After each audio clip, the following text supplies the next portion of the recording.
Assalamualaikum warahmatullahi wabarakatuh. Perkenalkan, nama saya Satya Lianto dengan NIM C1Jan020172 yang ingin memenuhi tugas kuliah penganggaran dengan mempresentasikan materi yang berjudul penyusunan anggaran piutang.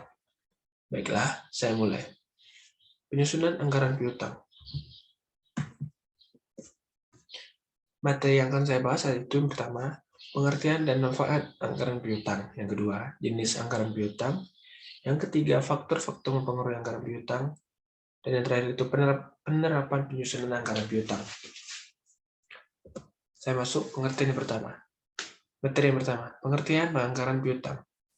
Piutang timbul dari penjualan barang atau jasa karena terdapat kebijakan secara kredit menurut Ridwan 2004-120, yaitu pembeli membutuhkan barang dan jasa secara langsung.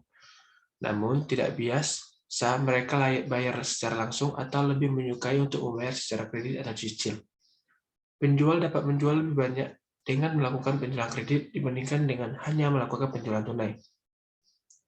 Anggaran piutang adalah anggaran yang merencanakan secara perinci tentang jumlah piutang perusahaan akibat penjualan secara kredit, disertai dengan perubahan-perubahan atau pertambahan piutang, piutang tertagih, sisa piutang dari waktu ke waktu selama periode yang akan datang.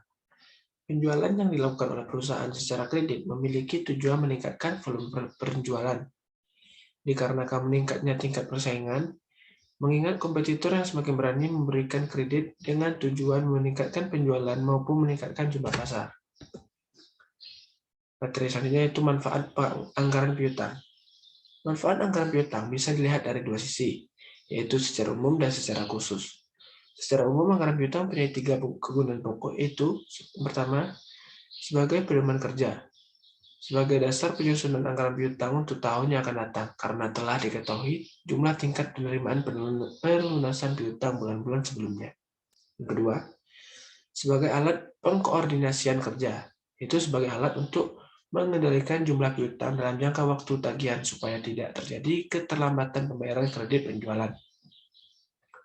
Yang terakhir itu sebagai alat pengawas kerja, untuk menilai kinerja perusahaan dalam mengelola perputaran piutang yang nantinya akan berakibat pada jumlah kas yang ada di perusahaan.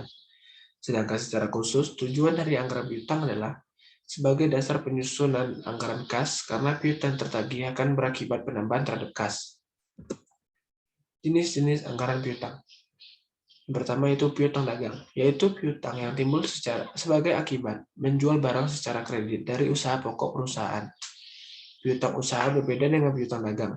Piutang dagang hanya terdapat pada perusahaan dagang yang menjual barang dagangannya secara kredit.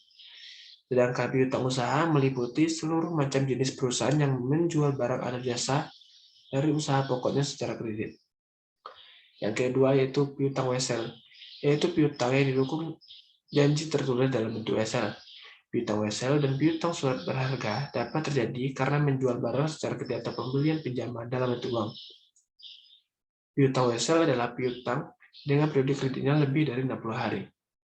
Yang ketiga, piutang surat berharga. Contoh, bilet giro, bilet tempo, cek kosong, dan cek mundur.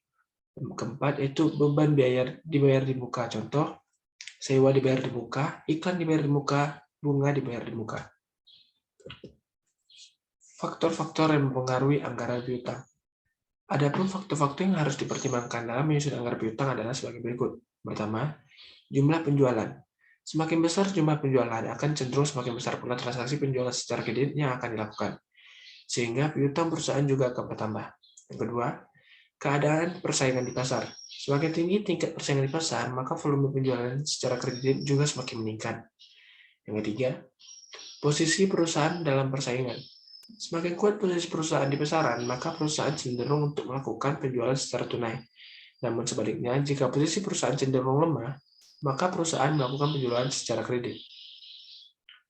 Yang keempat itu syarat pembayaran atau term of payment. Semakin besar potongan penjualan secara tunai, maka piutang akan semakin sedikit. Artinya, konsumen cenderung membeli secara tunai. Namun sebaliknya, jika potongan penjualan semakin besar, maka kecenderungan konsumen untuk melakukan pembelian secara kredit. Akibatnya, piutang perusahaan juga akan semakin besar. Selanjutnya, kebijakan perusahaan dalam penagihan piutang. Semakin intens perusahaan melakukan penagihan piutang, maka jumlah piutang perusahaan semakin berkurang. Namun sebaliknya, jika perusahaan tidak aktif, maka jumlah piutang juga akan semakin menumpuk. Yang terakhir itu rencana perusahaan untuk melakukan penjualan secara kredit. Semakin besar rencana penjualan secara kredit, berakibat jumlah piutang juga semakin besar. Demikian juga sebaliknya, jika rencana penjualan secara kredit dikurangkan, maka piutang juga semakin kecil. Contohnya saja, jika perusahaan menganggarkan akan menjual sebagian aktiva tetapnya secara kredit, maka hal ini akan menambah jumlah piutang usaha perusahaan. Selanjutnya itu langkah-langkah penyusunan anggaran piutang. Yang pertama, menentukan besarnya penjualan tunai dan penjualan kredit yang dihasilkan oleh perusahaan dalam jangka waktu 1 bulan atau triwulan. Yang kedua, menentukan besarnya syarat penjualan kredit. Hal ini akan mempengaruhi jumlah piutang yang akan diterima oleh perusahaan dan merangsang kepada pelanggan untuk segera melunasi piutangnya. Yang ketiga, menentukan besarnya cadangan piutang tak tertagih yang biasanya ditentukan dengan presentasi dan sesuai dengan pengalaman periode sebelumnya. Yang terakhir itu menentukan term of credit, yaitu jangka waktu pelunasan piutang. Baiklah, yang terakhir itu kesimpulan. Anggaran piutang adalah anggaran yang merencanakan secara terperinci tentang jumlah piutang perusahaan akibat penjualan secara kredit, disertai dengan perubahan-perubahan atau pertambahan piutang tertagih, dan sisa piutang dari waktu ke waktu selama periode yang akan datang. Jenis-jenis piutang adalah piutang usaha, piutang dagang, piutang wesel, piutang surat berharga, piutang pajak, beban bayar di muka, dan setoran pajak. Pengelolaan piutang yang baik dilakukan dengan cara: pertama, perencanaan jumlah dan pengumpulan piutang. Yang kedua, pengendalian piutang. Yang ketiga, penggunaan rasio piutang sebagai unsur dari modal kerja, maka keadaannya akan selalu berputar, dalam arti piutang akan timbul saat adanya penjualan kredit dan akan tertagih pada saat tertentu, dan akan ada lagi penjualan kredit, dan seterusnya. Baiklah, sekian presentasi dari saya. Saya akhiri dengan Assalamualaikum warahmatullahi wabarakatuh. Terima kasih.